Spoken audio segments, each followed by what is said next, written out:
Hello everyone, welcome to education plus. तो सबसे पहले क्लास स्टार्ट करने से तो सबसे पहले सॉरी, आप लोगों को कहा गया था कि 1 तारीख से क्लास स्टार्ट हो जाएगा, लेकिन थोड़ा सा प्रॉब्लम की वजह से क्लास स्टार्ट नहीं हो पाया ऑन टाइम। लेकिन अब से ध्यान रखेंगे कि अगला जो क्लास होगा जरा सा भी डिले नहीं हो, ठीक है, ऑन टाइम क्लास चले, ठीक है। मेनली थोड़ा सा प्रॉब्लम था कि क्लाइमेटिक कंडीशन अभी थोड़ा सा बारिश मौसम हो रहा है, जिसकी वजह से लाइट नहीं आ रहा था। तो सोचे कि सर लाइट बीच में अगर चला जाए तो थोड़ा सा दिक्कत हो जाए, और इन्वर्टर भी डिस्चार्ज हो रहा है, तो सोचे कि अब नेक्स्ट डे ही अच्छे से स्टार्ट किया जाए। तो अब से क्लास आप लोगों का रेगुलरली बेसिस पे होगा, कोई भी दिक्कत नहीं, ठीक है। आप ध्यान रखेंगे इस बात का कि आप लोगों को सबसे पहले क्लास किसी ना किसी तरीके से किया जाए। तो सबसे पहले आज हम लोग जो स्टार्ट करने वाले हैं, आज हम लोग स्टार्ट करेंगे सिविल इंजीनियरिंग के लिए, ठीक है। तो आप लोग को जैसे कि सिविल इंजीनियरिंग, कंप्यूटर साइंस और सब में जैसे कि ईसी हो गया, ट्रिपल ई हो गया, इलेक्ट्रिकल इंजीनियरिंग हो गया, मैकेनिकल हो गया, फर्स्ट ईयर में लगभग सबका कॉमन है।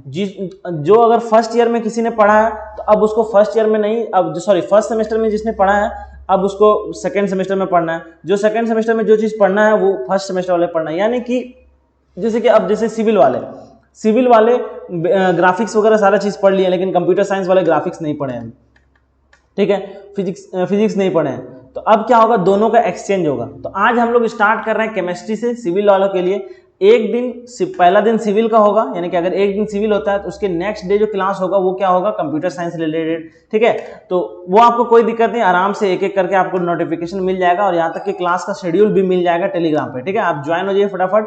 और आज हम लोग स्टार्ट करते हैं केमिस्ट्री का क्लास, जिसमें हम लोग को पढ़ना है एटॉमिक स्ट्रक्चर, जिसका मेन मॉड्यूल का नाम है एटॉमिक एंड मॉलिक्यूलर स्ट्रक्चर। ये है मेन टॉपिक का नाम, जिसके अंदर 3 पार्ट है, ठीक है, वो अभी हम लिख के बताते हैं, ठीक है। लेकिन हाँ, कुछ क्लास स्टार्ट करने से पहले कुछ हम नोट बताना चाहेंगे कि जैसे कि आप क्लास के दौरान मेनली क्या कीजिए, पढ़ने पे फोकस कीजिए कि नोट्स बना रहे वो नहीं करना है। सबसे पहले आपको क्या करना है, क्लास के दौरान आपको नोट्स बनाने का टेंशन नहीं लेना है, ठीक है। अगर आप पढ़ रहे हैं, अगर आप उतना है कि हम क्लास के दौरान नोट्स बना लें तो वेल एंड गुड। अगर नहीं बना पाते हैं तो अगर मिनिमम कोशिश कीजिए कि 40% बना ले, 20% जितना हो कुछ बना लीजिए।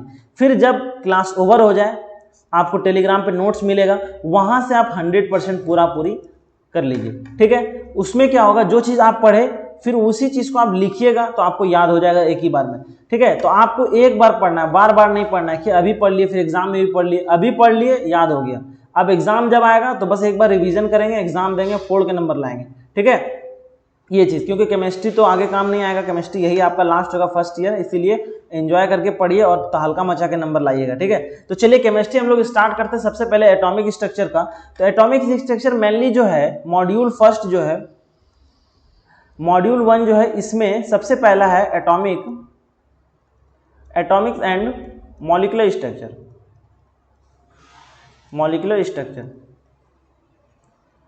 स्ट्रक्चर, जिसमें सबसे पहले पढ़ना है एटॉमिक स्ट्रक्चर। फिर क्या पढ़ना है आपको, मॉलिक्यूलर ऑर्बिटल थ्योरी। फिर आपको थर्ड में पढ़ना है कोऑर्डिनेशन कंपाउंड।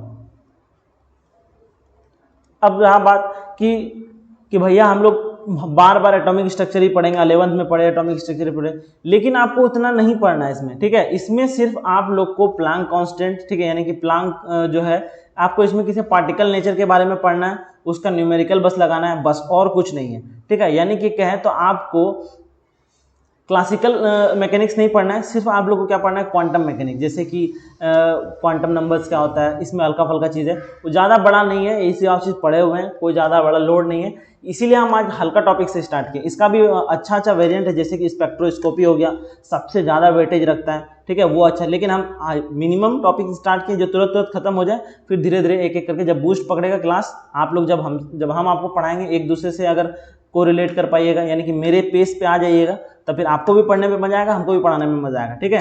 तो इसीलिए अभी हल्का हल्का चलते हैं, 1-2 दिन, फिर आप अपने अपने रफ्तार पे आ जाएंगे। तो सबसे पहले आज जो हम लोग पढ़ेंगे, सबसे पहले पढ़ेंगे एटॉमिक स्ट्रक्चर, तो इसको हम लोग आज खत्म कर देंगे, ठीक है। इसमें अच्छा खासा न्यूमेरिकल है, हम कुछ क्वेश्चन बनाएंगे, कुछ क्वेश्चन छोड़ेंगे, ठीक है, वो आपको सॉल्व करना है, ठीक, उसका आपको सॉल्यूशन करना है। हम लास्ट में उसका आंसर लिख देंगे, किसका आंसर कितना है, उतना आंसर अगर आप क्या सही है कोशिश कीजिएगा आप लोग न्यूमेरिकल बनाएं, क्योंकि केमिस्ट्री में न्यूमेरिकल पूछा जाता है एग्जाम में, वो भी कितने मार्क्स में, 7 मार्क्स में। ठीक है, 7 मार्क्स में पूछेगा। फॉर्मेट तो देख लिए सारा लोग कैसे कैसे आता है, आएगा एक क्वेश्चन रहेगा, उसके अंदर 2 क्वेश्चन रहेगा, तो फॉर्मेट तो समझ गए आप लोग, कहेंगे सबने फर्स्ट सेमेस्टर का एग्जाम दे दिया है। ठीक है, तो चलिए फिर हम लोग आप स्टार्ट करते हैं। सबसे पहला आज सबको इरेज कर दे रहे हैं, ठीक है, और फटाफट अपने दोस्तों को शेयर कीजिए ताकि उन लोगों को भी तक ये पहुंचे कि क्लास फ्री में चल रहा है और अच्छे कंटेंट मिल रहे हैं, तो ताकि उन लोगों तक भी ये सारा चैनल जो एजुकेशन प्लस है उन लोगों तक भी पहुंचे। फटाफट अपने दोस्तों को शेयर कीजिए या फिर अपने कॉलेज के ग्रुप में भी शेयर कीजिए, बहुत अच्छी बात है। चलिए अब अपने क्लास को स्टार्ट करते हैं। सबसे पहला है why do we have to study the quantum mechanics. ठीक है, क्वांटम मैकेनिक्स हम लोग को पढ़ने का क्या दरकार है, ठीक है, हमको जरूरत क्यों पड़ा क्वांटम मैकेनिक्स पढ़ने का। मेनली क्वांटम मैकेनिक्स पढ़ने का रीजन ये है कि मेनली जो पहले जो हमारे पास था क्या था, क्लासिकल मैकेनिक्स। क्या था भाई, मेरे पास था क्लासिकल मैकेनिक्स, क्लासिकल मैकेनिक्स। उसमें क्या था, जैसे कि फॉर एग्जांपल कोई भी इवेंट हो रहा है, जैसे अगर मान लो वो किससे, फोर्स से रिलेटेड है, अगर फोर्स से रिलेटेड है तो न्यूटन लॉज ऑफ मोशन से उसको आराम से ड्राइव कर देता था। या फिर अगर एनर्जी की बात है, अगर कोई भी चीज अगर एनर्जी से रिलेटेड हो तो इसको किससे, मैक्सवेल इक्वेशन से सॉल्व कर दिया जाता था। मैक्सवेल इक्वेशन से उसको अच्छी तरीके से समझा दिया जाता था कि मैक्सवेल, कोई भी एनर्जी वाला रिलेटेड टॉपिक है, मैक्सवेल थ्योरी एकदम आराम से फुलफिल कर देता था। या फिर कोई फोर्स के बारे में अगर बात रहे तो वो कौन कंप्लीट कर देता था, न्यूटन्स लॉ। लेकिन कुछ समय के बाद में कुछ इवेंट ऐसा हुआ जो क्लासिकल मैकेनिक्स नहीं समझा पाया। ठीक है, तो उसके लिए जैसे कौन कौन सा इवेंट था, तो उसके लिए सबसे पहले देखते हैं आखिर है क्या। Scientist begin to link more closely the few phenomenon that are unable to explain by the available theory of classical mechanics fail. यही मेन रीजन था क्लासिकल मैकेनिक्स का फेल होने का। सबसे पहला रीजन क्या था, ब्लैक बॉडी रेडिएशन। ठीक है, ब्लैक बॉडी रेडिएशन क्या है, ठीक है, उसके बारे में देखेंगे।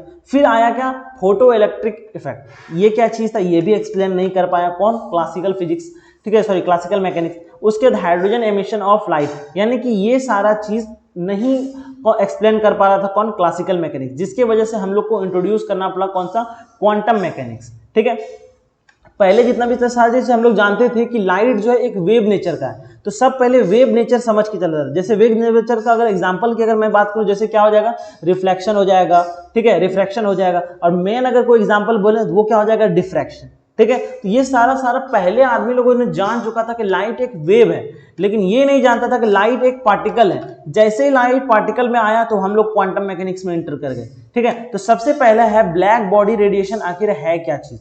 ठीक है, ब्लैक बॉडी रेडिएशन क्या है उसके बारे में सबसे पहले पढ़ते हैं।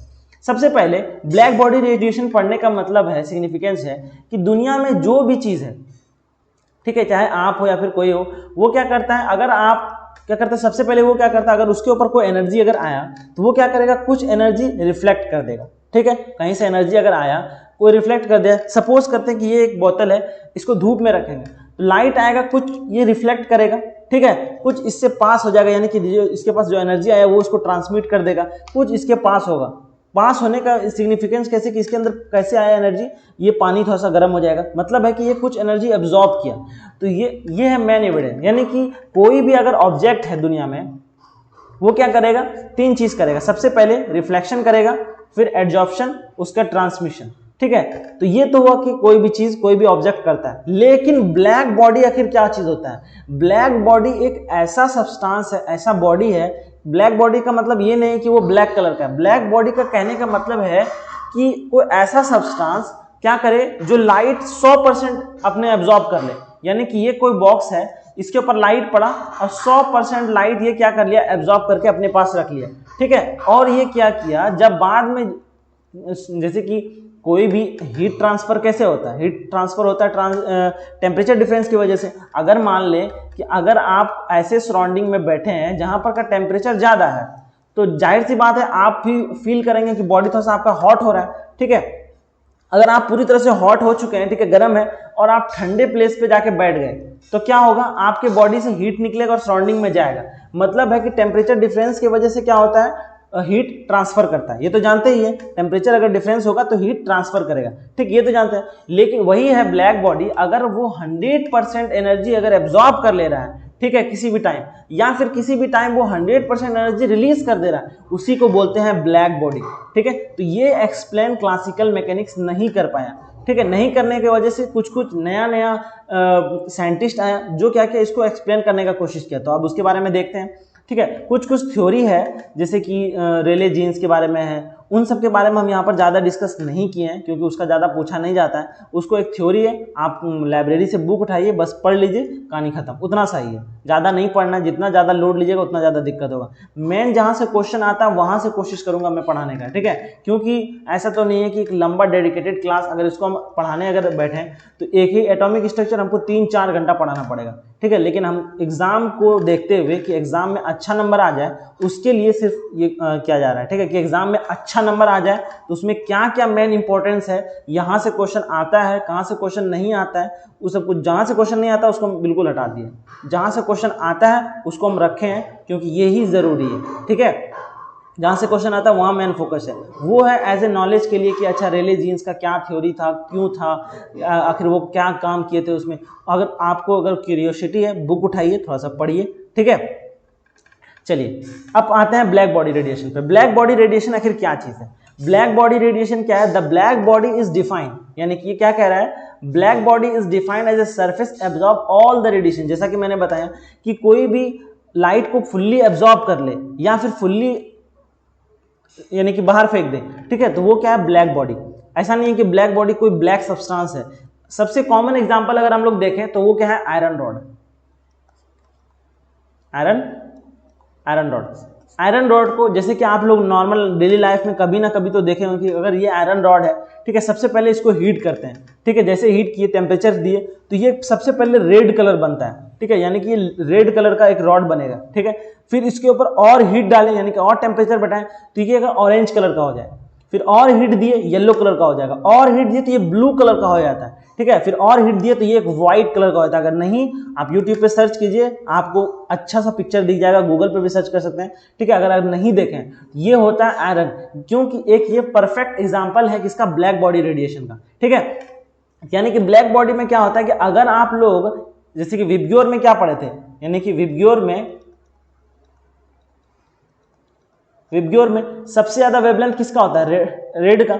यानी कि अगर आप टेम्परेचर बढ़ाते हैं तो वेवलेंथ क्या करेगा, डिक्रीज करेगा, क्योंकि सबसे ज्यादा रेड है, रेड के बाद ऑरेंज, फिर येलो, फिर ब्लू, फिर व्हाइट, यानी कि सबसे ज्यादा वेवलेंथ इसका है, फिर सबसे कम इसका है। यानी कि अगर आप टेम्परेचर जैसे जैसे बढ़ाते हैं ब्लैक बॉडी रेडिएशन में, जैसे जैसे आप टेम्परेचर बढ़ाते जाइएगा तो क्या होगा, आपका वेवलेंथ डिक्रीज करते जाएगा। तो उसी का यहाँ पे एक ग्राफ बनाया गया है, जैसे कि ये क्या है, एनर्जी पर सेकंड, यानी कि एनर्जी है और इधर वेवलेंथ है। तो सबसे पहले मैक्सिमम वेवलेंथ यहाँ है रेड कलर का, ठीक है। उसके बाद जैसे ही एनर्जी और बढ़ाया गया, ठीक है, यानी कि टेम्परेचर बढ़ाया गया तो वेवलेंथ और इंक्रीज किया, और इंक्रीज किया, और यानी कि सबका वेवलेंथ।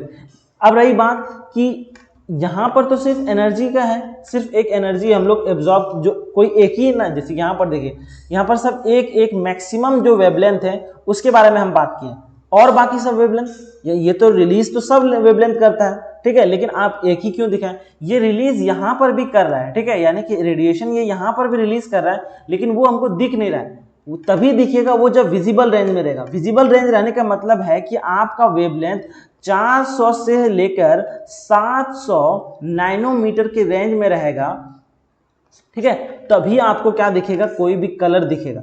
जो कलर नहीं दिखेगा, इसीलिए हम यहाँ पर क्या है, लैम्डा मैक्स का इस्तेमाल किया कि ये जो है रेड कलर हो गया, जैसे ऑरेंज कलर हो गया, ये हो गया। ये टेम्परेचर पे कैसे वेरी करता है ब्लैक बॉडी, उसके बारे में, ठीक है, और कुछ नहीं है। अगर मेन चीज याद रखना है कि टेम्परेचर ब्लैक बॉडी के लिए टेम्परेचर इंक्रीज करता है तो वेवलेंथ क्या करता है, डिक्रीज करता है, ठीक है। ऐसा कोई खास सिग्निफिकेंस है नहीं एग्जाम से रिलेटेड, लेकिन हाँ इसका नॉलेज थोड़ा सा होना चाहिए। अगर आपको बल दे कि ब्लैक बॉडी क्या है तो आपको थ्योरी पर्पस के लिए थोड़ा सा लिखना पड़ेगा, ठीक है। अब आते हैं नेक्स्ट।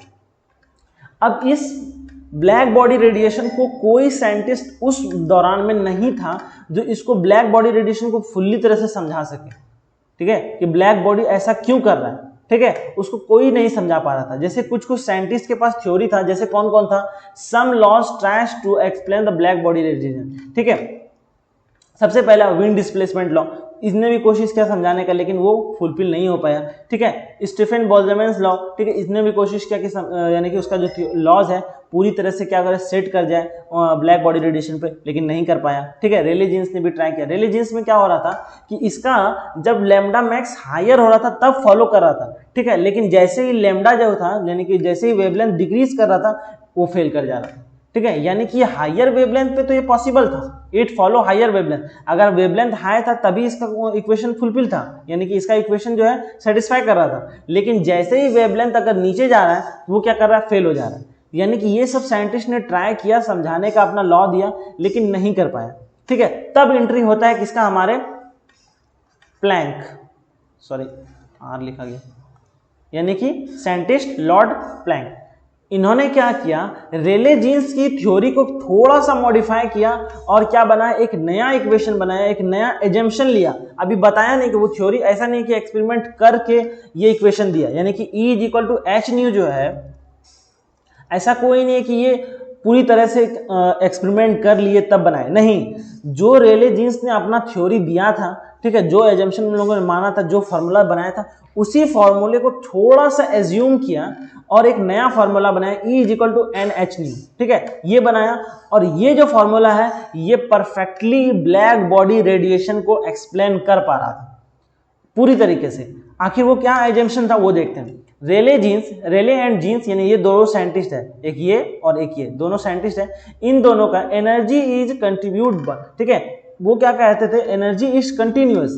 ठीक है, एनर्जी क्या है, कंटिन्यूअस है। लेकिन प्लैंक चाचा कह रहे हैं कि नहीं, एनर्जी क्या है, कंटिन्यूअस नहीं है। ठीक है, कंटिन्यूअस तो है, लेकिन वो एक सर्टेन अमाउंट में, एक पैकेट के फॉर्म में, यानी कि कोई ऐसे नहीं है कि आ रहा है कोई भी नंबर। ठीक है, अगर एनर्जी का पैकेट है तो मान लो एक फोटोन है, ठीक है, अब ये पैकेट के फॉर्म में आएगा, यानी कि क्या कह रहा है, energy must come in a certain unit interval. ठीक है, by the being of random, यानी कि कोई भी रैंडम नंबर के बदले कोई एक यूनिट फिक्स रहेगा। एनर्जी जो रहेगा वो जैसे कि मान ले क्वांटाइज रहेगा, ये कह सकते हैं डायरेक्ट, एनर्जी जो है वो क्वांटाइज रहेगा। ऐसे नहीं कि कोई सा भी नंबर 3.64 3.5, ऐसा नहीं, एनर्जी क्वांटाइज रहेगा। ये था मेन इक्वेशन किसका, मैक्स प्लैंक का। ये भी एक एजम्पशन था, बस ये एज्यूम किया था, जिसमें उसका एच जो है प्लैंक कांस्टेंट, एच जो था इसमें क्या था, प्लैंक कांस्टेंट। ये क्या है, फ्रीक्वेंसी है, फ्रीक्वेंसी। ठीक है, और एन क्या है यहाँ, नंबर ऑफ शेल। ठीक, तो ये एनर्जी बता रहा है, तभी ब्लैक बॉडी रेडिएशन पूरी तरह से सेटिस्फाई था जब इन्होंने कहा कि एनर्जी इज क्वांटाइज। ठीक, ये तो बस एजम्पशन था। अब देखो, अब नेक्स्ट बात, इन्होंने क्या किया कि उसी एजम्पशन का इस्तेमाल करके, यानी कि जो एजम्पशन माना था उसी एजम्पशन का इस्तेमाल करके एक इक्वेशन बनाया।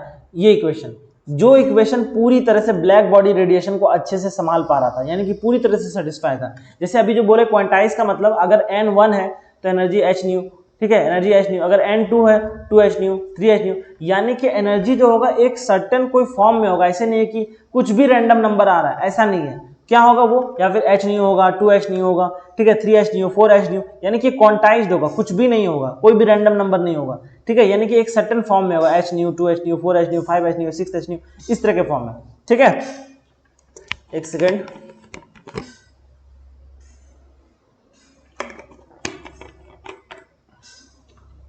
चलिए अब देखो, जो एजम्पशन पीछे माना गया था E = NH², इस इक्वेशन का इस्तेमाल करके प्लैंक ने क्या बनाया, एक डिस्ट्रीब्यूशन लॉ बनाया, जो क्या था ये।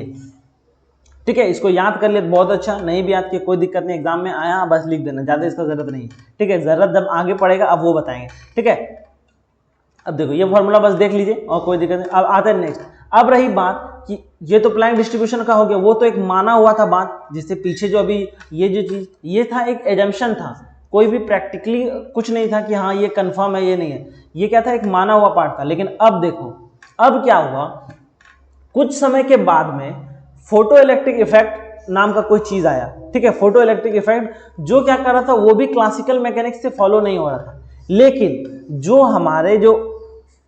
हमारे प्लैंक कांस्टेंट थे, यानी कि प्लैंक साइंटिस्ट जो थे, उन्होंने जो एजम्पशन दिया था, उस एजम्पशन को क्या था, फुल्ली फिल्ड हो रहा था, यानी कि वो एकदम सटीक बैठ रहा था। ठीक है, तो तभी आइंस्टीन ने, ठीक है, आइंस्टीन ने कब 1905 में, सॉरी एक सेकेंड, ठीक है।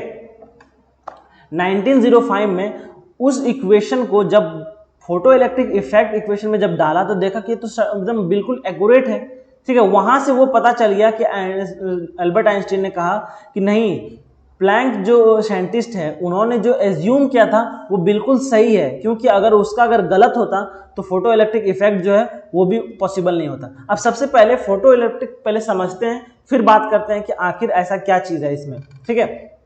फोटो इलेक्ट्रिक इफेक्ट क्या होता है? सबसे पहले एक क्या बनाते हैं, बॉक्स बनाते हैं, ठीक है। ये है मेटल सरफेस। कोई भी एनर्जी अगर इसके ऊपर आता है, कोई भी एनर्जी, ठीक है, रेडिएशन अगर इस पे टकराता है तो यहां से क्या करेगा, एक इलेक्ट्रॉन बाहर होगा और वो बाहर निकल जाएगा, ठीक है। इसी प्रोसेस को बोलते हैं फोटो इलेक्ट्रिक इफेक्ट। अगर इसका डेफिनेशन क्या होगा वो लिखने की बात करें तो फोटो इलेक्ट्रिक इफेक्ट क्या है? Photo electric effect is a emission of electron from the metal from metal surface when light fall on it, ठीक है। यानी कि जब कभी भी एनर्जी किसी भी मेटल सरफेस पे इंसिडेंट करता है तो वहां से वो क्या करता है, इलेक्ट्रॉन को बाहर कर देता है, ठीक है। अब रही बात कि कोई भी एनर्जी इलेक्ट्रॉन को बाहर कर देगा, यानी कि कोई भी एनर्जी अगर जैसे कि मान लीजिए कोई मेटल का सरफेस है, कोई भी एनर्जी इस इलेक्ट्रॉन को बाहर कर देगा? नहीं। कौन करेगा? एक सर्टेन अमाउंट ऑफ एनर्जी आएगा जो उस इलेक्ट्रॉन को बाहर करेगा, तो वो उसको क्या बोलते हैं? उसको कहते हैं आयोनाइजेशन एनर्जी, ठीक है। क्या है? आयोनाइजेशन एनर्जी, ठीक है। तो अगर आयोनाइजेशन एनर्जी की अगर बात करें, फोटो इलेक्ट्रिक इफेक्ट अच्छे से पढ़ के जाना, क्योंकि एग्जाम में शॉर्ट नोट में पूछा जाता है कि फोटो इलेक्ट्रिक इफेक्ट को डिस्क्राइब कीजिए, ठीक है। तो आपको पूरे अच्छे तरीके से लिखना पड़ेगा। तो आयोनाइजेशन एनर्जी क्या है? द मिनिमम अमाउंट, यहां पर अगर दिख नहीं रहा है, आप पीपीटी में देख लीजिएगा, ठीक है। तो सब यहां पर दिख नहीं रहा होगा आप लोगों को। Minimum amount of energy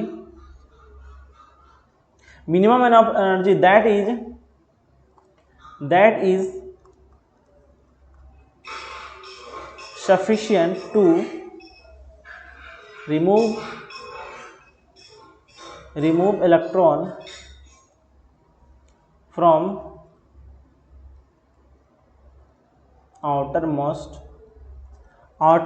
cell. This is called, किसको बोलते हैं? इसको आयोनाइजेशन एनर्जी।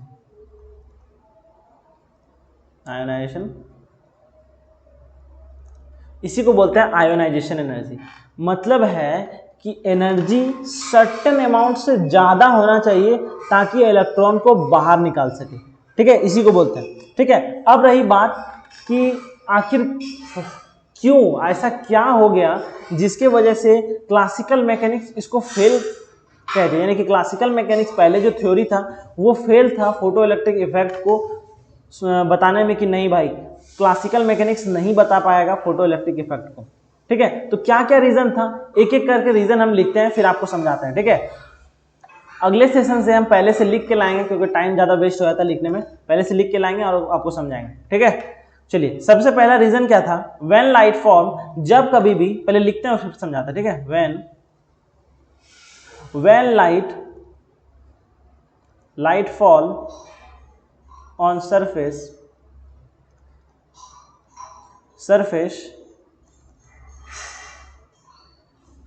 immediately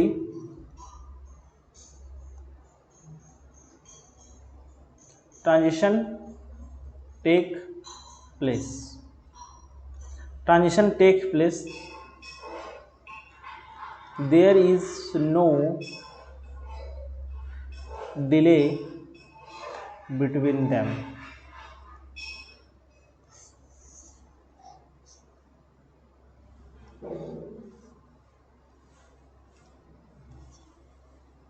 ठीक है। सबसे पहला क्या है, यानी कि जब कभी भी लाइट मेटल के सरफेस पे स्ट्राइक करेगा तो इलेक्ट्रॉन पट से निकल जाएगा, यानी कि जैसे आया तैसे निकल जाएगा, कोई डिले नहीं होगा। ऐसे नहीं कि लाइट आया, थोड़ा सा अंदर में रिएक्शन हुआ, बातचीत चला, उसके बाद फिर इलेक्ट्रॉन बाहर निकला, नहीं।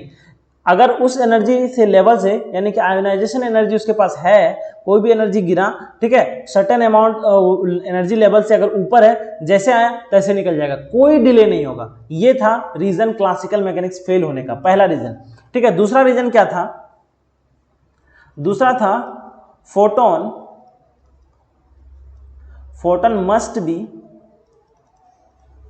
must be above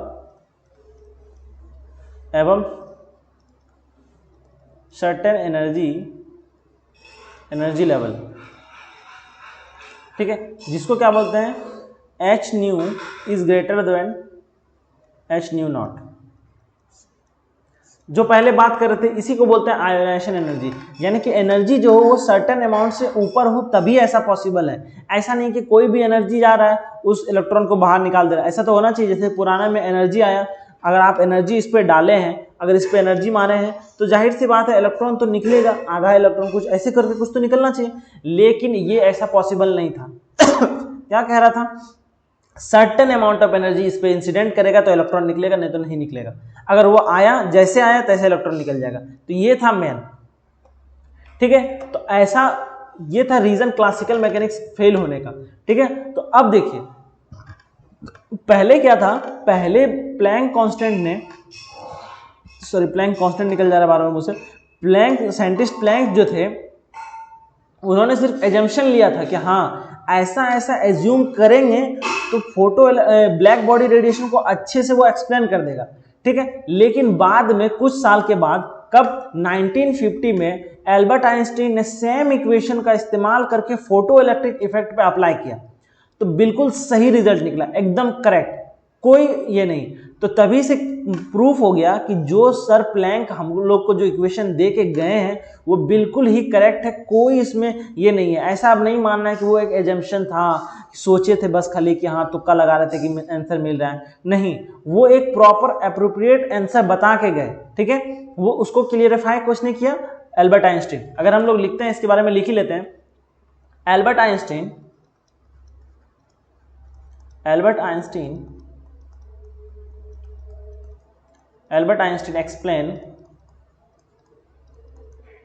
explain photoelectric effect using Planck relation, ठीक है। अब वो प्लैंक रिलेशन क्या था भाई,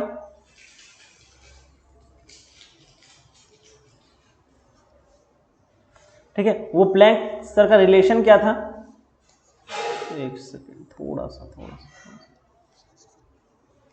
ठीक है, वो था E is equal to NH nu, ठीक है। ये चीज तो बच्चे से सब पढ़ रहे हैं, E is equal to NH nu, ठीक, समझ गए। ये था मेन रिलेशन, जो कौन हाइपोथेसिस था किसका, प्लैंक सर का। लेकिन बाद में ये क्या हुआ, एल्बर्ट आइंस्टीन ने इसको क्लेरिफाई किया कि हाँ ये बिल्कुल सही है, ठीक है। और इसमें Einstein tell that all the particles, यानी कि पहले क्या था, सारा चीज वेव नेचर का था, जो भी चीज था सबको कहता था कि नहीं ये वेव नेचर है, लेकिन नहीं, इस इवेंट के बाद कहा गया कि नहीं, light has also a particle nature, यानी कि फोटो इलेक्ट्रिक इफेक्ट जैसे ही प्रूफ हुआ उसके बाद कहा कि नहीं, लाइट के पास क्या है, इसको याद रखना है। यानी कि आफ्टर दिस इफेक्ट क्या कहा आइंस्टीन टेल्स दैट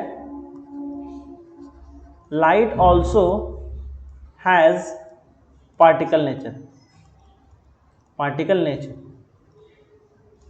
ठीक है। इसी इवेंट के बाद, पहले तो सब जानते थे कि वेव नेचर का है, ठीक है, लेकिन इस इवेंट के बाद सब कहा कि नहीं, लाइट के पास क्या है, एक पार्टिकल नेचर भी है, ठीक है। अब इस इक्वेशन को थोड़ा सा ड्राइव करते हैं, न्यूमेरिकल में आने से पहले एक चीज ड्राइव करते हैं, जैसे कि चलिए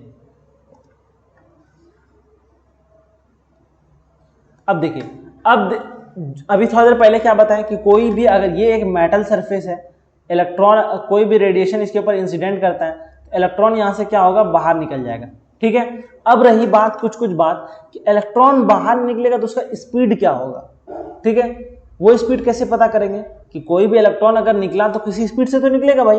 लेकिन हाँ, अब रही बात कि अगर एनर्जी जस्ट बराबर, अगर आयनाइजेशन एनर्जी के बराबर है तो सिर्फ इलेक्ट्रॉन बाहर आएगा।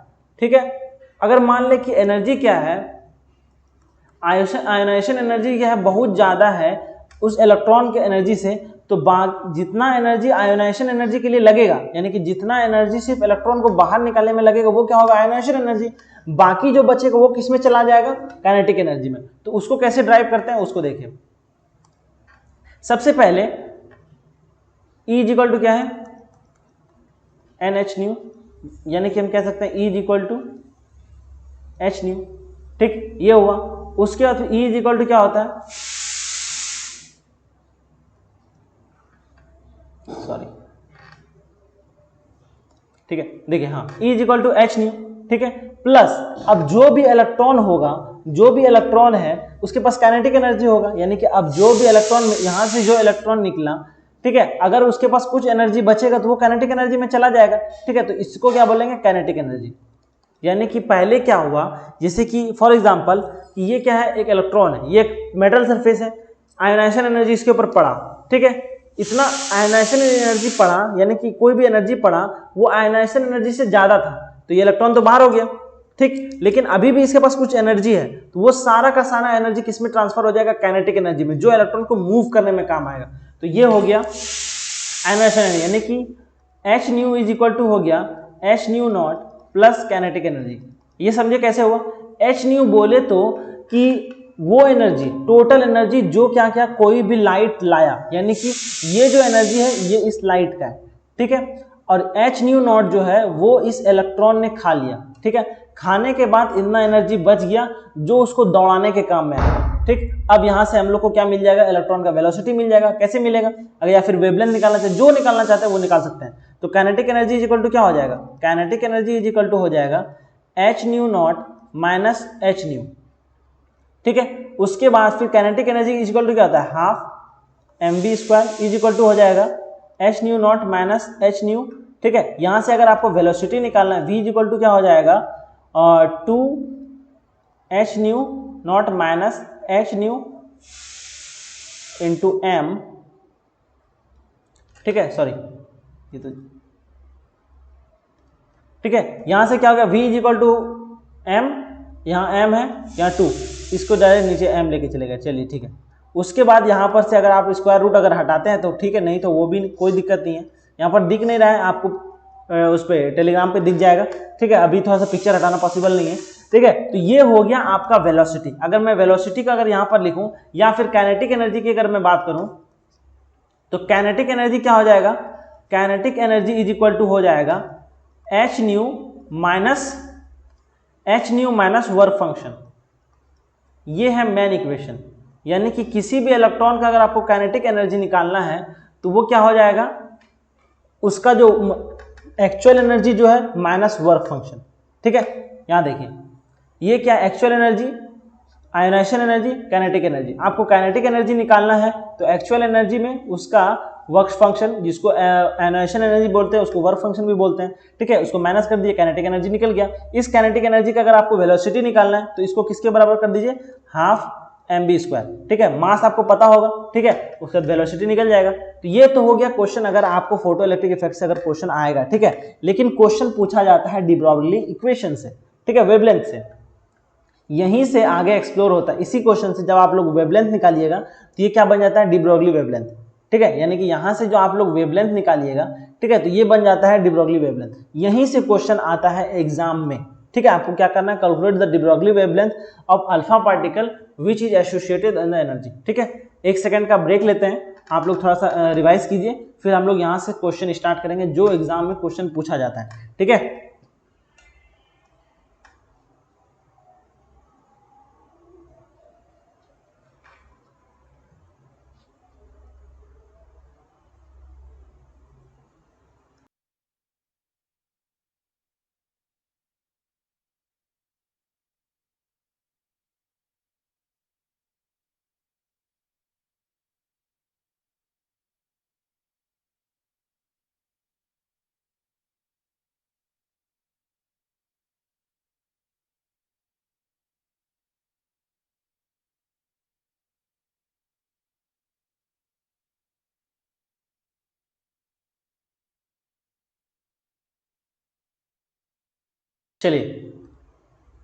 चलिए अब अपने क्लास को यहाँ से अब स्टार्ट करते हैं। मेनली अब क्या रहा, अभी तक हम लोगों ने क्या पढ़ा, अभी तक हम लोगों ने क्लासिकल मैकेनिक्स क्यों फेल हुआ, क्या रीजन था जो फेल हो गया, यानी कि वो किसको नहीं एक्सप्लेन कर पा था, ब्लैक बॉडी रेडिएशन को एक्सप्लेन नहीं कर पा रहा था, फोटो इलेक्ट्रिक इफेक्ट को एक्सप्लेन नहीं कर पा रहा था, और हाइड्रोजन एमिशन एक्सपेक्टर को एक्सप्लेन नहीं कर पा रहा था। ब्लैक बॉडी रेडिएशन का एक एग्जाम्पल जो था हम लोगों ने क्या पढ़ा, वो क्या था, एक जैसे कि आयरन, ठीक है, हॉट आयरन, ठीक है, जैसे जैसे टेम्परेचर बढ़ता जाता है तो उसका कलर चेंज हो जाता है। कलर चेंज होने का मतलब है उसका वेवलेंथ चेंज हो जाता है। वेवलेंथ चेंज होने का मतलब है कि सबसे पहले वो रेड रहता है तो उसका वेवलेंथ सबसे ज्यादा होता है, लेकिन जैसे जैसे टेम्परेचर बढ़ता है तो उसका वेवलेंथ डिक्रीज करते जाता है, ठीक है। तो सीधी सी बात है, अगर टेम्परेचर बढ़ाइएगा वेवलेंथ घटेगा, यानी कि temperature inversely proportional to the temperature. ये था किसी भी ब्लैक बॉडी रेडिएशन का, ठीक। उसको एक्सप्लेन करने के पास किसी के पास भी कोई भी अवेलेबल थ्योरी नहीं था, तो उसको एक्सप्लेन करने के लिए कौन आए, सर प्लैंक आए, ठीक है। यानी कि प्लैंक ने क्या किया, अपना कुछ हाइपोथेसिस दिया, हाइपोथेसिस ने कुछ एजम्पशन लिया और उसको सॉल्व करने का कोशिश किया, जो पूरी तरह से सॉल्व हो गया, ठीक है, जो पूरी तरह से सॉल्व हो गया, अच्छे से पूरा ब्लैक बॉडी रेडिएशन को एक्सप्लेन कर दिया। लेकिन वो उस जमाने में क्या था, बस एक सोच था कि हाँ ये हो सकता है, ठीक है। तो क्या हुआ, फिर 1905 में आइंस्टीन सर ने क्या किए, उसी इक्वेशन को एक और प्रॉब्लम आया जो था क्या, फोटो इलेक्ट्रिक इफेक्ट, वो भी अवेलेबल थ्योरी से एक्सप्लेन नहीं हो रहा था, तो उसको नए वाले प्रॉब्लम को पुराने वाले सॉल्यूशन के साथ मैच किया और आंसर मिल गया।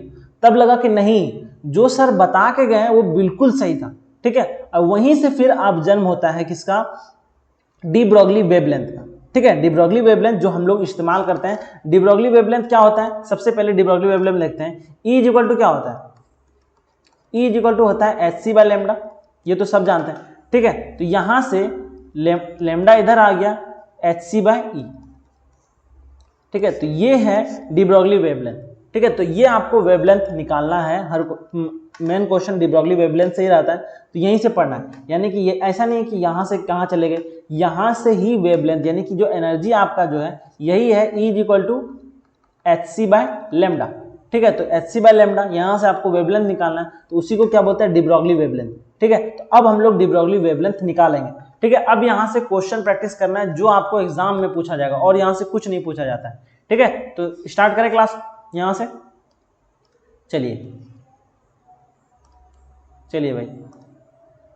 तो इसमें हम कुछ क्वेश्चन करेंगे, कुछ क्वेश्चन आपके लिए भी रखे हैं ताकि आप बाद में क्या कर सके, इसको बना सके। तो सबसे पहला क्वेश्चन है, calculate de Broglie wavelength of an alpha particle which are associated on energy कितना, 10 मेगा इलेक्ट्रॉन वोल्ट, ठीक है। और 1 मेगा इलेक्ट्रॉन वोल्ट कितना होता है, 1.6022 इंटू 10⁻⁻6 अर्ग, और फिर इसमें प्लैंक कांस्टेंट कितना दिया है, 6.062 इंटू, यानी कि सारा आपको दे दिया, आपको फॉर्मूला लगाना है। तो सबसे पहले सॉल्यूशन करते हैं हम आपको। ई इज इक्वल टू क्या होता है, ई इज इक्वल टू होता है एच सी बाय लेमडा, ये फॉर्मूला तो सब जानते हैं, ठीक है। यहां से आपको इस इक्वेशन में जैसे ही वेवलेंथ को साइड किए तो ये बन गया क्या, डी ब्रॉगली वेवलेंथ, क्योंकि यहां से डी ब्रॉगली वेवलेंथ मतलब आपको वेवलेंथ निकालना है, ठीक है। तो क्या हो गया, एच सी बाय एनर्जी, ठीक। अब h कितना है हमारे पास, h है हमारे पास 6.62 इंटू 10⁻⁻27 इंटू c कितना है, c हम लोग को पता है, c कितना होता है 3 इंटू 10⁸, और एनर्जी अभी हम लोग को 10 मेगा इलेक्ट्रॉन वोल्ट में दिया गया, तो कितना लिखेंगे 1.602 इंटू 10⁻⁻6 अर्ग, ठीक है। इसको जैसे ही सॉल्व करेंगे, ठीक है, तो ये कितना आ जाएगा 1.24 इंटू 10⁻14 मीटर। ये था क्या, डी ब्रॉगली वेवलेंथ, ठीक। आते हैं अब नेक्स्ट क्वेश्चन में। मेन क्वेश्चन यहीं से आता है, आप लोगों को इसको ज्यादा प्रैक्टिस करना है, ठीक है। पीछे में हल्का फुल्का थ्योरी था, पीछे में आप लोगों को क्या क्या चीज बस ध्यान रखना है वो बता रहे हैं। फोटो इलेक्ट्रिक इफेक्ट बस पढ़ लीजिएगा, कहानी खत्म। और ब्लैक बॉडी क्या होता है उसके बारे में पढ़ लेना, और कुछ नहीं पूछेगा यहाँ से। Photo electric effect, black body, अब जो भी पूछेगा डी ब्रॉगली वेवलेंथ निकालने के लिए, और कुछ नहीं, ठीक है। तो चलिए आप यहाँ से पढ़िए। अब आते हैं, calculate the energy per photon of a radiation of wavelength 650 picometre, ठीक है। यानी कैलकुलेट एनर्जी पर फोटोन, आपको पर फोटोन का एनर्जी निकालना है for a radiation of wavelength कितना दिया गया, वेवलेंथ दिया गया आप लोग को 350 पिकोमीटर, यानी कि 1 पिकोमीटर कितना होता है, 1 पिकोमीटर इज इक्वल टू होता है 10⁻⁻12 मीटर, ठीक है, अब देखिए E इज इक्वल टू क्या होता है एच सी बाय लैम्डा। आपको इसमें क्या निकालना है, आपको निकालना है कैलकुलेट एनर्जी निकालना है। एनर्जी निकालने के लिए कुछ नहीं करना है, H कितना है, H है हमारा 6.62 इंटू 10⁻⁻27 इंटू 3 इंटू 10⁻8। और वेवलेंथ कितना है हमारे पास, वेवलेंथ है 650 यानी कि 65। वो पिकोमीटर में, उसको मीटर में चेंज करेंगे तो किससे मल्टीप्लाई करेंगे 10⁻12 से। इसको जैसे ही सॉल्व कीजिएगा तो कितना हो जाएगा 305 इंटू 10⁻16 जूल। ये क्या हो गया आपका एनर्जी। ठीक है, ज़्यादा बड़ा कोई क्वेश्चन नहीं है, ये तो आप लोगों ने 12th में भी अच्छे से सॉल्व किया होगा वेवलेंथ। ठीक है, इसमें और कुछ पार्ट है जैसे कि आगे पढ़ना होगा हाइजेनबर्ग अनसर्टेनिटी प्रिंसिपल। वो क्वेश्चन एग्जाम का चाहिता है, वो हर बार पूछ लेता है, विद इक्वेशन आपको ड्राइव करना है। ठीक है, इतना सा का है ही बस, और कुछ नहीं है, बस लिखिए आंसर लाइए। ठीक है, वो है। और लास्ट में आपको पढ़ना पड़ेगा क्वांटम नंबर्स। ठीक है, क्वांटम नंबर्स पढ़िए बस। चलिए अब नेक्स्ट जो क्वेश्चन है, नेक्स्ट क्वेश्चन है how many photon of a light having wavelength 400 angstrom necessary to energy provide 1 joule of energy. ठीक है, ये क्वेश्चन अब आप लोग सॉल्व कीजिएगा। ठीक है, जिसका हम आपको आंसर बता देते हैं, क्योंकि अगर सब क्वेश्चन को अगर पर्टिकुलरली सॉल्व करेंगे तो बेनिफिट है नहीं। आप भी सॉल्व कीजिए कुछ थोड़ा। 0.1 इंटू 10⁻18 फोटोन। ठीक है, इसमें क्या था, आपको फोटोन निकालना, हैविंग वेवलेंथ आपको दे दिया गया है। ठीक है, वेवलेंथ दे दिया गया कितना, 4000 angstrom necessary to provide 1 joule of energy. आपको इतना जूल का एनर्जी बनाने के लिए आपको कितना फोटोन का जरूरत पड़ेगा वो आपको निकालना है। क्या करना है, सबसे पहले same formula E is equal to h c by lambda. ठीक है, बस आपको वहां पर E निकालना है। ठीक है, कौन सा फॉर्मूला लगेगा, E is equal to h c by lambda. बस आप लैम्डा दिया गया है, H दिया गया, C दिया गया, बस आपका E निकालना है बस, और कुछ नहीं निकालना है बस। और लास्ट में बस एक चीज याद रखना है, जब आप लोग एनर्जी निकाल लीजिएगा तो उसका क्या पूरा नंबर ऑफ फोटोन निकालने बोल रहे हैं। ये तो एनर्जी निकल जाएगा और एक फोटोन का एनर्जी आपको निकालना है, तो टोटल एनर्जी क्या कीजिएगा, नंबर ऑफ फोटोन के लिए क्या करना है, नंबर ऑफ फोटोन। ठीक है, यहां से तो आपको एनर्जी मिल जाएगा। ठीक है, नंबर ऑफ फोटोन के लिए क्या कीजिएगा, टोटल फोटोन यानी कि टोटल एनर्जी। ठीक है, टोटल एनर्जी जो यहां से निकला उसको यहां पर रखना है, total energy divided by energy of 1 photon, energy of 1 photon. ठीक है, तो आपको एनर्जी ऑफ 1 फोटोन निकालना है। ठीक है, तो एनर्जी ऑफ 1 फोटोन कितना होता है, ठीक है 1 डिवाइडेड बाय, ये आप सॉल्व कीजिएगा तो निकल जाएगा। आप तो सॉल्व भी कर दिए, थोड़ा सा मिटा देते हैं। ठीक है, बस आपको ये लगाना है, नंबर ऑफ फोटोन क्या हो जाएगा, टोटल एनर्जी, जो एनर्जी आपका निकला उसके बाद फिर एनर्जी ऑफ 1 फोटोन। ठीक है, तो वो कैसे होगा, यानी कि यहां पर आपको क्या दिया है, एनर्जी दिया हुआ है 1 जूल, और यहां से जो निकलेगा वो क्या निकलेगा, एनर्जी ऑफ 1 फोटोन। तो आपको 1 से इसको डिवाइड कर देना है, आपका आंसर निकल जाएगा। ठीक है, चलिए अब आता है नेक्स्ट क्वेश्चन। चलिए नेक्स्ट क्वेश्चन है इलेक्ट्रोमैग्नेटिक रेडिएशन ऑफ वेवलेंथ कितना गया है, 242 नैनोमीटर। ठीक है, is just sufficient to analyse sodium ion, a calculate ionisation energy of sodium atom in kilo joule per mole. ठीक है, क्या निकालना है, एक इलेक्ट्रोमैग्नेटिक रेडिएशन है जिसका वेवलेंथ कितना दिया है, 240 नैनोमीटर दिया गया। क्या इज जस्ट सफिशिएंट, वो क्या है, इज ये कुछ नहीं है, is just sufficient to ionise, क्या करना है, आयोनाइज करने के लिए, मतलब जस्ट सफिशिएंट आयोनाइज करने के लिए सोडियम आयन को। ठीक है, कैलकुलेट क्या करना है, आपको आयोनाइजेशन एनर्जी निकालना है। ठीक है, तो सब सेम चीज, सबसे पहले वेवलेंथ लिखते हैं। सबसे पहले वेवलेंथ कितना है, वेवलेंथ है हमारे पास 242, ये किस में है, नैनोमीटर में। तो सबसे पहले आप इसको चेंज कीजिए मीटर में, तो nanometre, 1 nanometre is equal to होता है 10⁻⁻9 मीटर। तो ये क्या हो जाएगा, 242 इंटू 10⁻⁻9 मीटर। ये क्या हो गया आपका, ये हो गया आपका वेवलेंथ। ठीक, अब लगाइए क्या, E is equal to h c by lambda. H कितना है हमारे पास, 6.62 इंटू 10⁻⁻34 इंटू 3 इंटू 10⁸, ये क्या हो गया C का वैल्यू, और नीचे क्या हो गया, वेवलेंथ। वेवलेंथ कितना है हमारे पास भाई, 242 इंटू 10⁻9 इसको जैसे ही आप लोग सॉल्व कीजिएगा तो क्या मिलेगा आपको, एक एनर्जी का वैल्यू मिलेगा, वो कितना होगा आपका 4.94 into 10⁻² kilo joule per mole. ठीक है, अब यहां से डायरेक्ट कैसे निकाल दिया हम किलो जूल पर मोल में, यहां पर आपको एनर्जी मिलेगा किसमें, जूल में। ठीक है, यहां पर आपको जूल में निकलेगा। ठीक है, तो ये तो हो गया जूल। इसको पर मोल के लिए क्या कीजिएगा, इसको मल्टीप्लिकेशन करना पड़ेगा, कर ही देते, रुकिए।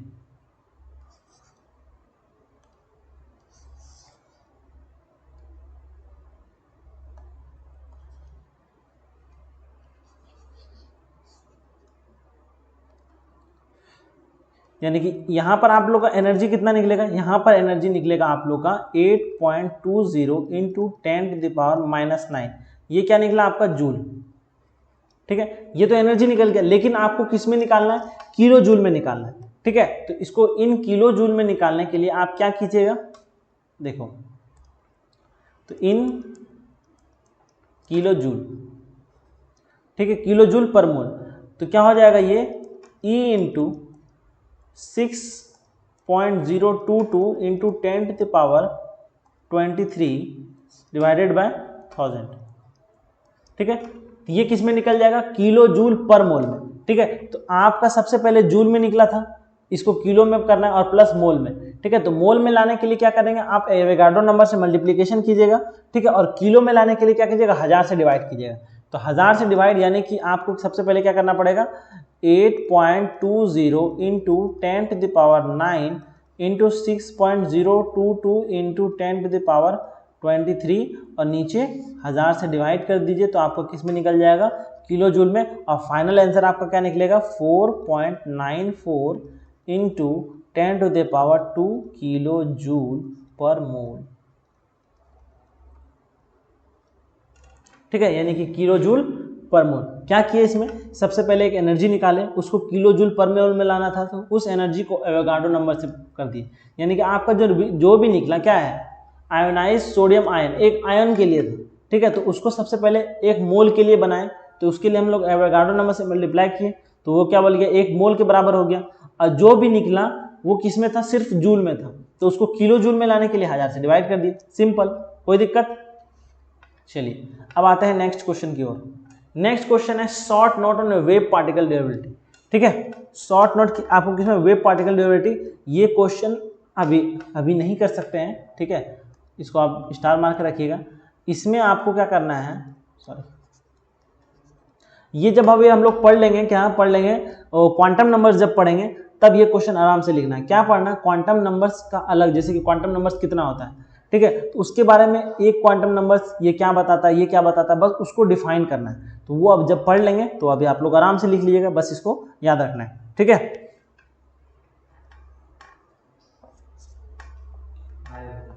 तो चलिए अब आते हैं नेक्स्ट क्वेश्चन में।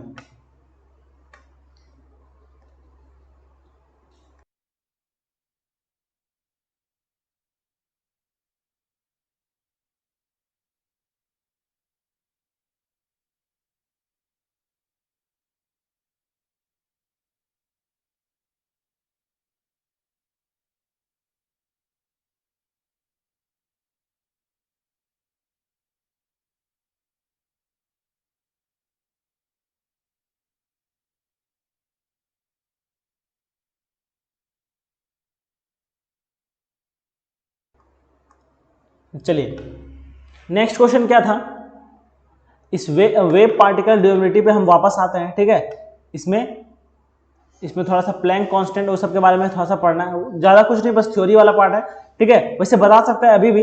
इसमें क्या है, मेनली डी ब्रॉगली क्या था, पहले लिखते हैं पूरा का पूरा, उसके फिर हम समझाते हैं। ठीक है, हम थोड़ा सा अभी सॉरी वो अभी आप लोगों को क्या बता रहे थे हम, क्वांटम नंबर्स के बारे में। ठीक है, क्वांटम नंबर्स में इसमें ज़्यादा कुछ नहीं है, क्वांटम नंबर्स से रिलेटेड नहीं है, ये इसी से है। ठीक है, सबसे पहले हम लिखते हैं de Broglie postulated that the matter also be described by wave, ठीक है, वेव कैरेक्टर। मतलब इसका कहने का क्या मतलब है कि डी ब्रॉगली ने कहा कि किसी भी मैटर को हम लोग वेव पार्टिकल के भी हम लोग तरह से दिखा सकते हैं। कैसे?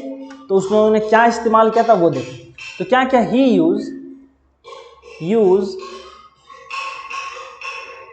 आइंस्टीन इक्वेशन, क्या क्या इन्होंने आइंस्टीन का इक्वेशन उठाया। इक्वेशन क्या था?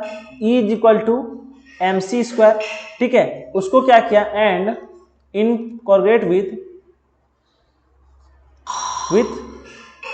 Planck constant. प्लैंक मतलब ये वेव पार्टिकल ड्यूरेबिलिटी, इसका कहने का मतलब है कि आइंस्टीन का जो E is equal to mc² है, इसको बस प्लैंक कांस्टेंट के साथ मल्टीप्लाई कर दीजिए, ठीक है, यानी कि उसको उसमें इंक्लूड कर दीजिए, बस आपका वेव पार्टिकल ड्यूरेबिलिटी निकल गया, ठीक है। तो क्या किया इसमें? इनकॉर्पोरेट विथ प्लैंक इक्वेशन, ठीक है, वो क्या था? E is equal to h², ठीक है। अब दोनों को सॉल्व करते हैं, तो ये दोनों सेम है, मतलब है कि mc² is equal to h², ठीक है। यहां पर से हम लोग क्या निकालेंगे? वेवलेंथ निकालेंगे, यानी कि यहां से इसको क्या लिख सकते हैं? hc/λ, ठीक, यानी कि mc² is equal to hc/λ। यहां से एक सी कट गया, चलिए क्या बचा यहां पर? mc is equal to h/λ, ठीक है। यहां पर जैसे ही हम लोग लैम्डा को निकाले तो यहां पर क्या हो गया हमारा? h/mc, ठीक है। और mc मोमेंटम का फॉर्मूला क्या होता है? मोमेंटम इज इक्वल टू होता है मास इनटू वेलोसिटी, ठीक है। तो इसको हम लोग क्या लिख सकते हैं? p लिख सकते हैं। p तो जानते ही है कि मोमेंटम को हम लोग किससे रिप्रेजेंट करते हैं? p से। तो यहां पर क्या हो जाएगा? लैम्डा इज इक्वल टू हो जाएगा h/p। तो ये है वेव पार्टिकल ड्यूरेबिलिटी, ठीक है। थोड़ा सा वो कंफ्यूजन होने की वजह से हम बोल दिए वो कि क्वांटम नंबर से रिलेटेड है, अभी दिमाग में चल रहा था कि क्वांटम नंबर से भी पढ़ाना है, ठीक है। तो इसीलिए तो ये क्या था? मेनली वेव पार्टिकल ड्यूरेबिलिटी क्या था? डी ब्रॉगली ने क्या किया? वेव पार्टिकल ड्यूरेबिलिटी यानी कि किसी भी मैटर को हम लोग क्या कर सकते हैं कि दोनों तरह से वेव पार्टिकल से भी दिखा सकते हैं। तो उसको दिखाने के लिए क्या किया? आइंस्टीन का इक्वेशन और प्लैंक का इक्वेशन दोनों को एक साथ मिला दिया। दोनों मिलाने के बाद जो बना वो क्या बन गया? एक रिलेशन बन गया, लैम्डा इज इक्वल टू हो गया h/p।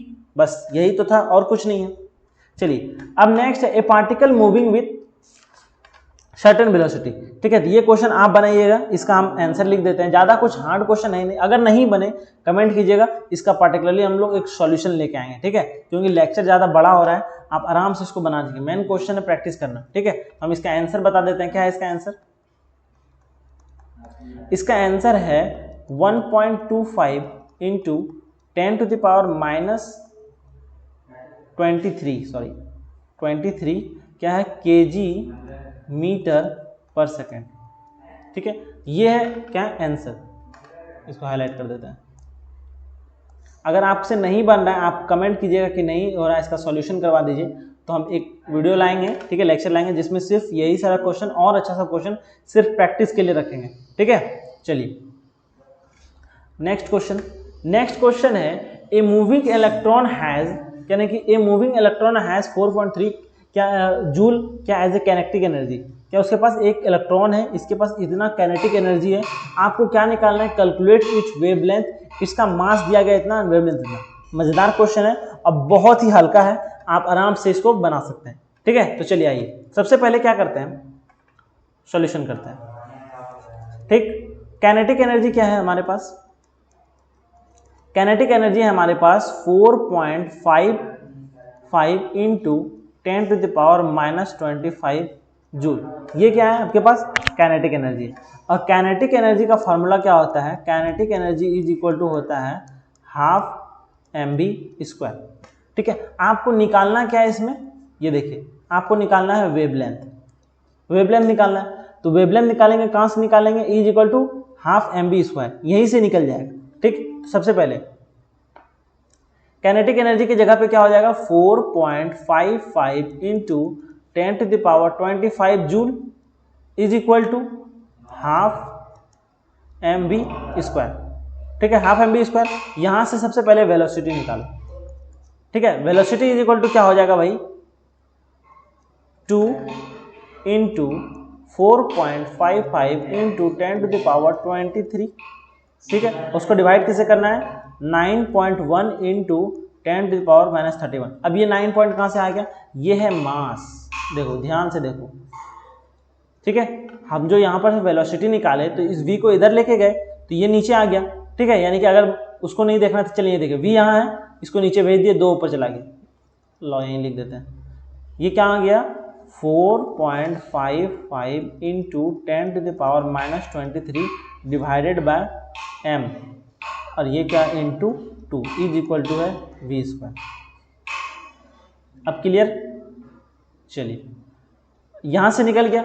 यहां से वेलोसिटी को जैसे ही हम लोग सॉल्व करते हैं, v इज इक्वल टू हो जाएगा √10⁻6। ठीक है, और इसको जैसे सॉल्व करेंगे तो कितना आ जाएगा, 10⁻3 मीटर पर सेकेंड। ठीक है, ये क्या हो गया, वेलोसिटी निकला। और इसके जस्ट पीछे हम लोग क्या देखे हैं, क्या देखे ये क्वेश्चन में, वेव पार्टिकुलर, यानी कि किसी भी चीज को हम लोग वेव के फॉर्म में हम लोग दिखा सकते हैं। ठीक है, वेव के फॉर्म में दिखा सकते हैं, यानी कि किसी भी पार्टिकल को हम लोग वेव के फॉर्म में दिखा सकते हैं। जब वेव के फॉर्म में दिखा सकते हैं तो उसका वेवलेंथ है, तो उसके लिए क्या फॉर्मूला है, wavelength lambda is equal to h/p। ठीक है, यानी कि प्लैंक कांस्टेंट डिवाइडेड बाय उसका मोमेंटम। ठीक है, अब मोमेंटम निकालने के लिए आपको क्या निकालना पड़ेगा, सॉरी, ठीक है, मोमेंटम निकालने के लिए यहां पर लिखते हैं, मोमेंटम इज इक्वल टू क्या होता है, मोमेंटम अगर हो जाए, मोमेंटम अगर मेरे कहने का मतलब है, मतलब p इज इक्वल टू होता है मास इंटू वेलोसिटी। ठीक है, आपके पास वेलोसिटी है और क्या दिया हुआ है, मास दिया गया है, तो आराम से निकल जाएगा। फॉर्मूला हम लोग कौन सा लगाएंगे, वेवलेंथ इज इक्वल टू होता है h/p। ये क्या होता है, फॉर्मूला वेव पार्टिकुलर ड्यूरेबिलिटी का। ठीक, उसी से क्वेश्चन रिलेटेड था ये। तो अब हम लोग क्या लगाएंगे, वेवलेंथ इज इक्वल टू हो जाएगा, h कितना है मेरे पास, h है मेरे पास 6.6 इंटू 10⁻34 डिवाइडेड बाय क्या हो जाएगा, क्या हो जाएगा भाई, सॉरी, ये क्या है, p जो है हमारा मोमेंटम। मोमेंटम कैसे होगा, मोमेंटम इज इक्वल टू होता है मास इंटू वेलोसिटी। मास कितना है हमारे पास, 9.1 इंटू 10⁻31 इंटू वेलोसिटी अभी हम लोग कितना निकाले हैं, 10⁻3। इसको जैसे ही हम लोग सॉल्व करेंगे तो आंसर मेरे पास क्या निकलेगा, आंसर निकलेगा 7.75 इंटू 10⁻7 मीटर। ठीक है, ये नहीं दिख रहा है, हम भी समझ रहे हैं थोड़ा सा। ठीक है, मेरी भी परेशानी है, तो आप इसका नोट्स जब आएगा क्लास टेलीग्राम पर, वहां पर देख लीजिएगा, आराम से दिख जाएगा। इस क्वेश्चन में मेनली क्या था, आपको निकालना था इसमें वेवलेंथ। ठीक है, वेवलेंथ निकालना था। ठीक है, वेवलेंथ निकालने के लिए क्या कह रहा है, आपको क्या दिया हुआ है, काइनेटिक एनर्जी दिया हुआ है, मास दिया हुआ है, उसके बाद भी क्या दिया हुआ है, प्लैंक कांस्टेंट दिया हुआ है। तो सबसे पहले हम लोग काइनेटिक एनर्जी से क्या निकाले, वेलोसिटी निकाले। इस वेलोसिटी का हम इस्तेमाल करेंगे क्या निकालने में, मोमेंटम निकालने में, जो हम लोग यहाँ निकाले मोमेंटम। ठीक है, ये मोमेंटम निकाले। अब इस मोमेंटम का हम लोग एक सीधा सा भी थोड़ा देर पहले हम लोग पढ़े, वेव पार्टिकुलर ड्यूरेबिलिटी, यानी कि वेवलेंथ इज इक्वल टू होता है Planck constant divided by momentum. Planck constant दिया हुआ है, वो याद ही रहता है, मोमेंटम निकाल ली तो हम लोग को वेवलेंथ निकल गया। कितना आसान क्वेश्चन था, बस थोड़ा सा लॉजिक लगाना था कि कहां पर से हम लोग को मोमेंटम मिल सकता है, बस इतना सा तो आसान था। अब नेक्स्ट क्वेश्चन आपके लिए है।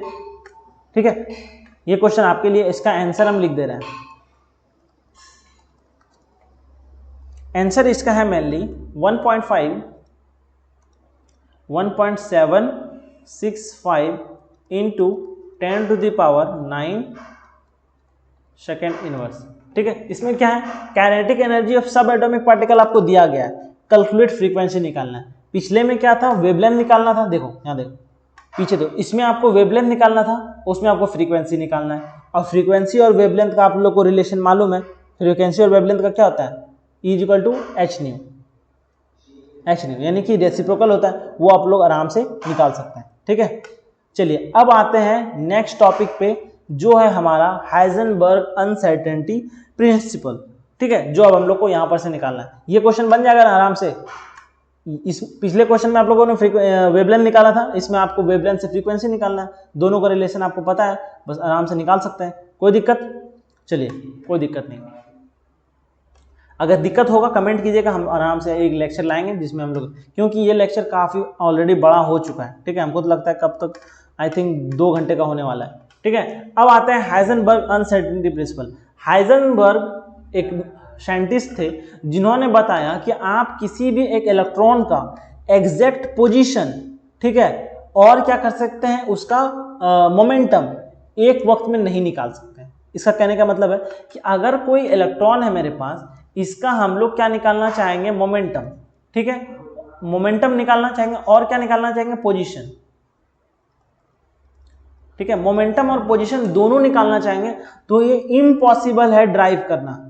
ये इम्पॉसिबल है कि एक इलेक्ट्रॉन का एक ही समय पर मोमेंटम और पोजीशन एक साथ निकालना, ये इम्पॉसिबल। लेकिन इसका फैक्टर हम लोग निकाल सकते हैं, इसका फैक्टर हम लोग क्या कर सकते हैं, निकाल सकते हैं। उसके लिए क्या किया सर ने, यानी कि हाइजेनबर्ग सर ने एक क्या दिया, एक लॉ दिया, ठीक है, जो क्या करेगा, इस फैक्टर पे लिखेगा। वो क्या था लॉ भाई, वो था delta x into delta p, यानी कि पोजीशन का, यानी कि चेंज इन पोजीशन और चेंज इन मोमेंटम दोनों जो होगा वो always greater than equal to क्या होगा, h अपॉन 4 पाई।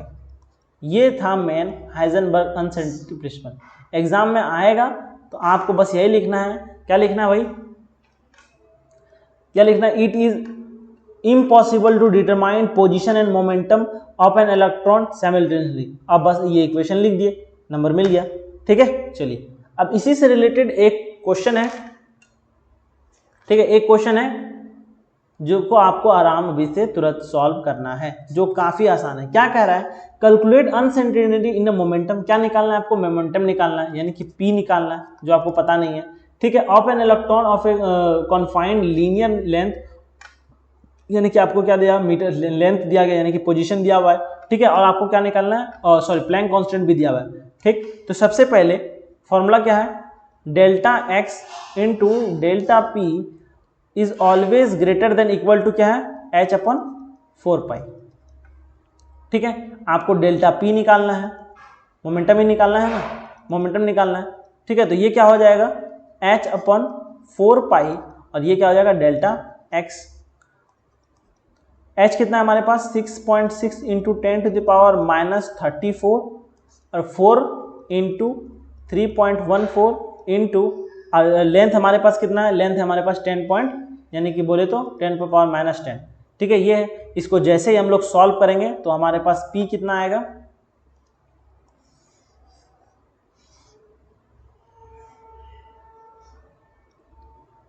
तो हमारा p जो है, यानी कि चेंज इन मोमेंटम, वो जो हमारा 5.5 इंटू, सॉरी 5.5 नहीं, 5.25 delta p is equal to, यानी कि always greater than equal to क्या हो जाएगा, 5.25 इंटू 10 टू द पावर -25 क्या हो जाएगा, kg मीटर सेकेंड इनवर्स। ये है क्या, मोमेंटम निकालने का।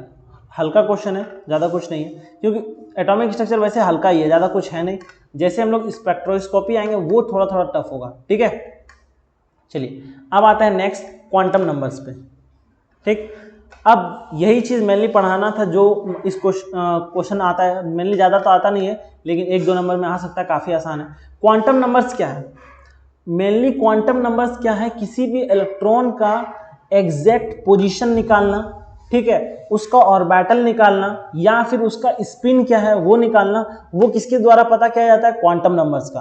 तो मेनली अगर हम इसका डिफिनेशन अगर लिखने की बात करें तो क्या है, ठीक है, टोटल क्या है, total 4 quantum numbers are there, ठीक है। 4 क्वांटम नंबर देयर है, जो डिस्क्राइब क्या करता है, डिस्क्राइब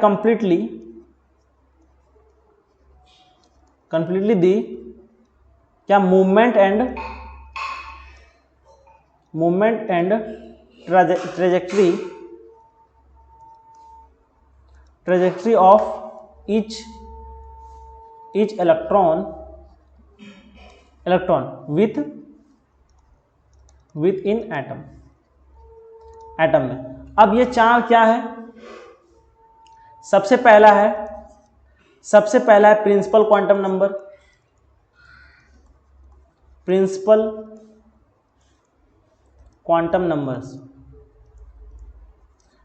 क्वांटम नंबर।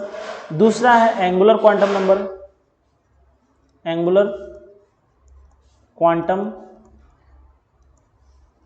नंबर। तीसरा क्या है भाई, मैग्नेटिक क्वांटम नंबर, मैग्नेटिक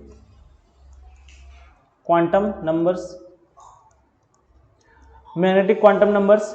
ठीक है, उसका फिर चौथा क्या है, चौथा है हमारे पास स्पिन क्वांटम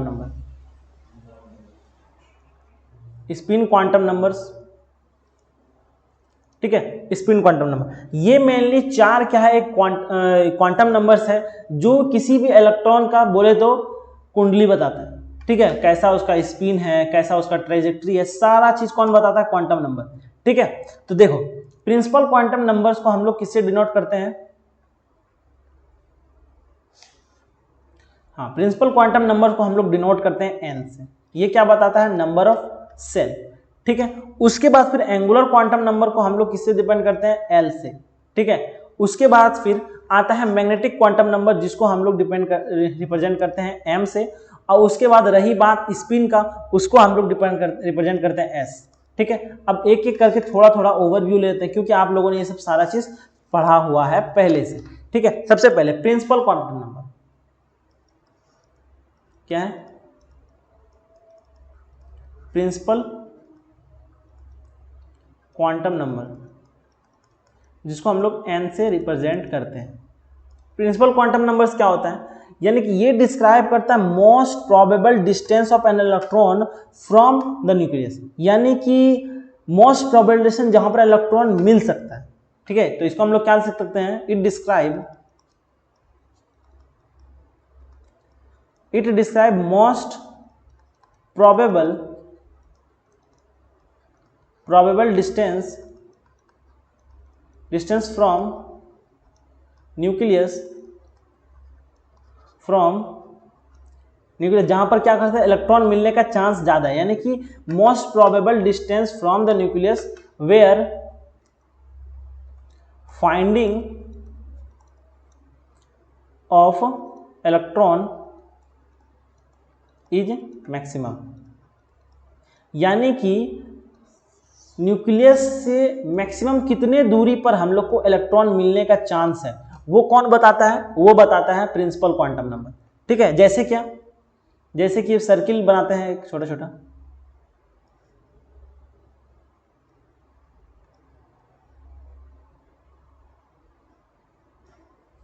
चल छोड़,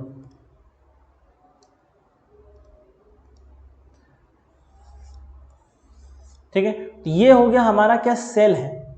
ये क्या है, shell, n is equal to 1, n is equal to 2, n is equal to 3, n is equal to 4। ये सारा क्या है, ये आपको सेल बताया। यहाँ पर इलेक्ट्रॉन मिलने का प्रोबेबिलिटी सबसे ज्यादा है, यानी कि it describe the probability of finding electron from the nucleus is maximum. इस एरिया में क्या होगा, इलेक्ट्रॉन मिलने का चांस सबसे ज्यादा है। ठीक है, अब देखो नेक्स्ट है हमारे पास ऑर्बिटल एंगुलर क्वांटम नंबर्स। ठीक है, जिसको क्या बोलते हैं, एंगुलर क्वांटम नंबर्स। क्या नेक्स्ट, एंगुलर क्वांटम नंबर्स। ठीक है, एंगुलर क्वांटम नंबर। ठीक है, एंगुलर क्वांटम नंबर्स क्या बताता है, ऑर्बिटल बताता है। ये तो बता दिया क्या, कि यहां पर इलेक्ट्रॉन मिलेगा। ठीक है, अब उस इलेक्ट्रॉन का कमरा क्या होगा, कमरा जैसे बोले तो s p d f, ये सब क्या है, उसका रूम है। तो ये क्या बताता है, s p d f, यानी कि l क्या होगा, l का जो वैल्यू होता है वो 0 से l इज इक्वल टू होता है 0 to n माइनस l। ठीक है, l का जो वैल्यू है वो 0 से लेके जितना सेल है उससे एक कम होता है। जैसे l का वैल्यू अगर 0 है तो इसका मतलब है कि वो किस में है, s ऑर्बिटल में है। l का वैल्यू अगर 1 है इसका मतलब वो p में है। l का वैल्यू अगर 2 में है तो sp, ये किस में, d में है। l का वैल्यू अगर 3 है तो इसका मतलब है sp f में है, सॉरी ठीक है। तो ये कौन बताता है, एंगुलर और क्वांटम नंबर्स, ठीक है। ये क्या बताता है, कमरा बताता है, ठीक है, ऑर्बिटल बताता है, ठीक। अब देखो मैग्नेटिक क्वांटम नंबर्स क्या बताता है, वैल्यू ऑफ प्लस माइनस, यानी कि एल का जो वैल्यू है वो बताएगा, ठीक है। अब नेक्स्ट जो है हमारा क्या है, magnetic quantum numbers, magnetic quantum number,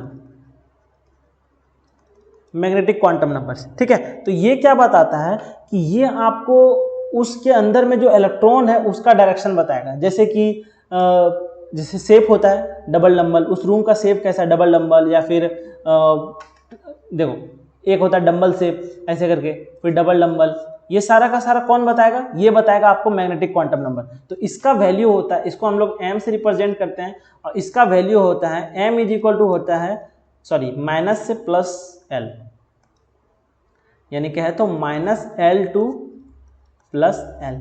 ये है, ये क्या कौन बताता है, ये बताता है मैग्नेटिक क्वांटम नंबर्स। ये बताता है कि कोई भी ऑर्बिटल का शेप क्या है, ठीक है, यानी कि डबल डंबल है, ठीक है, या फिर बैंड शेप है, टी शेप है, ये सारा चीज कौन बताता है, मैग्नेटिक क्वांटम नंबर। अब एक लास्ट क्वांटम नंबर है जिसको बोलते हैं हम लोग spin quantum number, quantum number, ठीक है। सबसे पहले क्या हुआ, एक एरिया डिसाइड किया कि जहां पर इलेक्ट्रॉन मिलेगा, वहां पहुंचे तो उसके अंदर बहुत सारा रूम था SPDF, तो वो कौन बता रहा था, एंगुलर क्वांटम नंबर। उसके अंदर देखिए कि इलेक्ट्रॉन किस डायरेक्शन में हो सकता है, x axis, y axis, z axis, ये सारा चीज कौन बताता है, मैग्नेटिक क्वांटम नंबर। अब जो इलेक्ट्रॉन है उसका अरेंजमेंट कैसे है, वो सीधा है या उल्टा है, ये कौन बताता है, स्पिन क्वांटम नंबर। तो ये क्या हो गया, इसका वैल्यू क्या हो सकता है, एस का value s is equal to हो सकता है प्लस हाफ, या फिर एस इज इक्वल टू हो सकता है माइनस हाफ, ठीक है। तो स्पिन क्वांटम नंबर क्या बताता है, सिर्फ ओरिएंटेशन ऑफ इलेक्ट्रॉन बताता है और कुछ नहीं बताता, ठीक है। तो चलिए यहां पर हो गया क्लास कंप्लीट, लेकिन हम कुछ क्वेश्चन हम यहां पर ऐड करेंगे जो एग्जाम में मेनली पूछा जाता है। तो वो क्या है, सबसे पहला क्वेश्चन है, एक क्वेश्चन है सबसे पहले एग्जाम में, वो व्हाट इज द